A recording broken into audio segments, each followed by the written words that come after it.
আজ আমরা শিখব ক্লাস 9-এর প্রসেদেশী 1.3-এর 3 নম্বরের যে অঙ্কগুলো আছে দেখতে পাচ্ছ। এখানে আছে আবৃত্ত দশমিককে ভগ্নাংশে প্রকাশ কর। তো চলো এটা আজ আমরা শিখে নিই। তো এখানে 3-এর 3 নম্বর অঙ্কটা করি। 3-এর 3 নম্বর কি আছে? 0.5 এবার 4-এর মাথায় আবৃত দশমিক, এই যে মাথায় যেটা থাকে ওটা বিন্দু, এটাকেই বলে আবৃত্ত দশমিক বা পৌনঃপুনিক। তো চলো এটা আজ আমরা এই আবৃত দশমিককে উঠিয়ে কি করে ভগ্নাংশে প্রকাশ করি তা শিখব।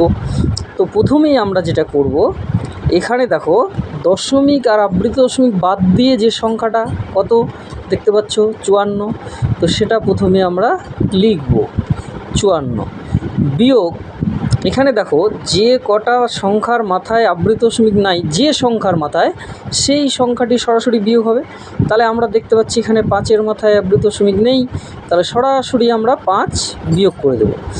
বাই নিচে কি বসাবো? নিচে হলো যে কয়টি সংখ্যার মাথায় আবৃত দশমিক আছে, সেই যে কটা সংখ্যার মাথায় আছে সেই কটা 9 বসাবো। তাহলে একটা দেখতে পাচ্ছি, তাহলে একটি 9।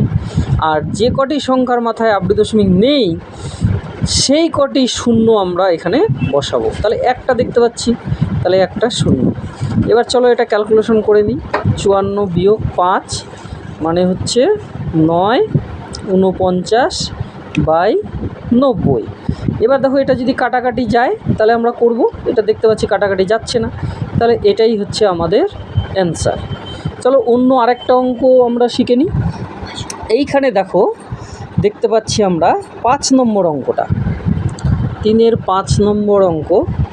এখানে আছে 3.14। এবার 1-এর মাথাতেও আছে আবৃত দশমিক, 4-এর মাথাতেও আছে।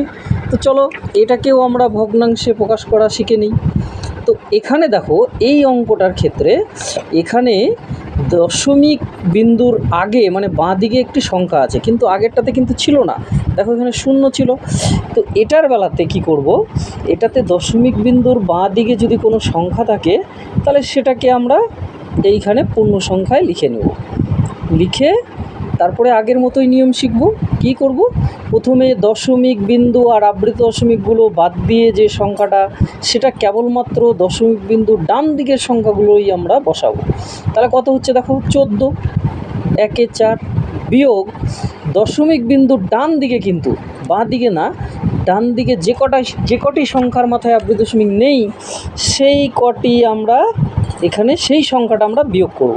তো ওরকম সংখ্যা আমরা দেখতে পাচ্ছি না, তো আমরা এখানে 0 বসাতে পারি।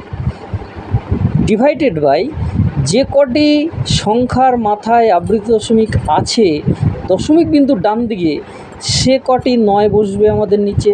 তাহলে 2 দেখতে পাচ্ছি, তাহলে 2 9, কিন্তু আবৃত দশমিক নেই এরকম কোনো সংখ্যা আমরা দশমিক বিন্দুর ডান দিকে দেখতে পাচ্ছি না, তাহলে এখানে কোনো 0 বসবে। এটা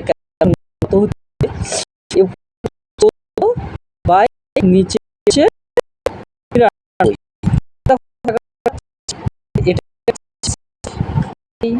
ঠিক আছে।